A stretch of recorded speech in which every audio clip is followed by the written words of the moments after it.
Hello बच्चों, let's read the following question. A large open tank has two holes in the wall. एक large open tank के wall में two holes हैं. First hole is here, second hole is here. One is the square hole of side L at the depth y from the top.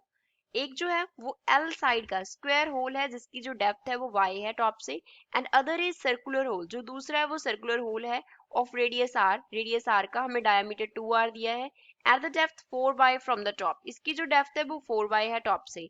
When the tank is completely filled with the water, जब tank को water से completely fill कर देते हैं, the quantities of water flowing out per second from the both holes are same. तब जो quantities हैं यहाँ से जो फ्लो कर रही हैं दोनों होल से वो क्या हो जाती हैं, सेम हो जाती हैं. The radius r is equals to, तो हमें रेडियस r का वैल्यू निकालना है. ऑप्शंस क्या है?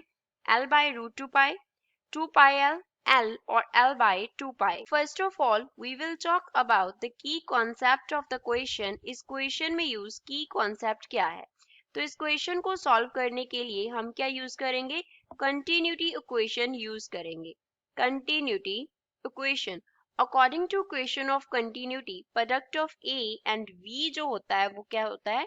कांस्टेंट होता है. यहाँ पे a जो है वो रिप्रेजेंट कर रहा है एरिया ऑफ क्रॉस सेक्शन को, area of cross section, and जो v है वो रिप्रेजेंट कर रहा है वेलोसिटी ऑफ फ्लो को. जब लिक्विड फ्लो करता है उसकी जो वेलोसिटी है उसको रिप्रेजेंट करता है. तो यहाँ पे A V is equals to constant लगा के हम इस क्वेश्चन को सॉल्व करेंगे. अब अगर ऊपर वाले होल की हम बात करें तो वो स्क्वायर होल है, साइड का जो लेंथ है वो l है, तो यहाँ पे जो एरिया होगा a1 वो सिंपली l के स्क्वायर के इक्वल होगा. और यहाँ पे जो रेडियस है वो r है, तो यहाँ पे क्रॉस सेक्शनल एरिया कितना होगा? सर्कल का एरिया होता है जो पाई r स्क्वायर, रेडियस कितना है r, तो a2 कितना होगा? पाई r स्क्वायर होगा. अब यहाँ पे इक्वेशन ऑफ कंटिन्यूटी लगाते हैं. a1 into v1 is equals to a2 into v2 हो जाएगा. जो v1 है एंड जो v2 है ये दोनों क्या रिप्रेजेंट करते हैं? वेलोसिटी ऑफ फ्लूइड, जो फ्लूइड बाहर आ रहा है उसकी वेलोसिटी को रिप्रेजेंट करते हैं. एंड जो वेलोसिटी फ्लूइड की होती है that is velocity of efflux, उसको हम लिखते हैं v is equals to square root of 2gh. g तो एक्सेलरेशन ड्यू टू ग्रेविटी होता है, h क्या रिप्रेजेंट करता है? h हाइट को रिप्रेजेंट करता है. तो यहाँ से हम क्या लिखेंगे? v1 का वैल्यू. तो v1 का वैल्यू कितना होगा? स्क्वायर रूट ऑफ 2g तो एज इट इज आ जाएगा. v1 होल का जो हाइट है टॉप से वो कितना है? y, तो y आ गया.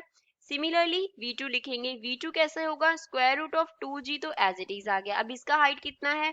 4y की इक्वल है, तो 4y आ गया. अब यहाँ पे वैल्यू सब्स्टिट्यूट कर देते हैं इस इक्वेशन में. a1 का वैल्यू हमने लिखा l स्क्वायर, b1 का value square root of 2g into y की इक्वल है इज इक्वल्स टू a2 का वैल्यू पाई r स्क्वायर के इक्वल है इंटू v2 का value square root of 2g into 4y. अब 2g एंड y तो क्या हो जाएंगे? बोथ साइड स्क्वायर रूट में कैंसिल हो जाएंगे. Then we can write l square is equals to pi r square into square root of 4. Square root of 4 कितना होता है? 2, तो क्या क्वेश्चन बन गया? l square is equals to 2 pi r square. तो यहाँ से r स्क्वायर का वैल्यू निकाल लेंगे. r स्क्वायर का जो वैल्यू है वो कितना आ गया? l स्क्वायर बाय 2 पाई के इक्वल आ गया.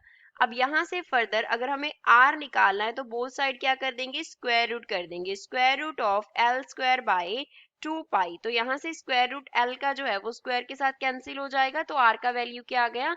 l बाय 2 पाई के इक्वल. तो यही इस क्वेश्चन का फाइनल आंसर होगा. The final answer is l by root 2 pi. तो गिवन ऑप्शन में से a इसका करेक्ट आंसर है. I hope you understood well. Thanks.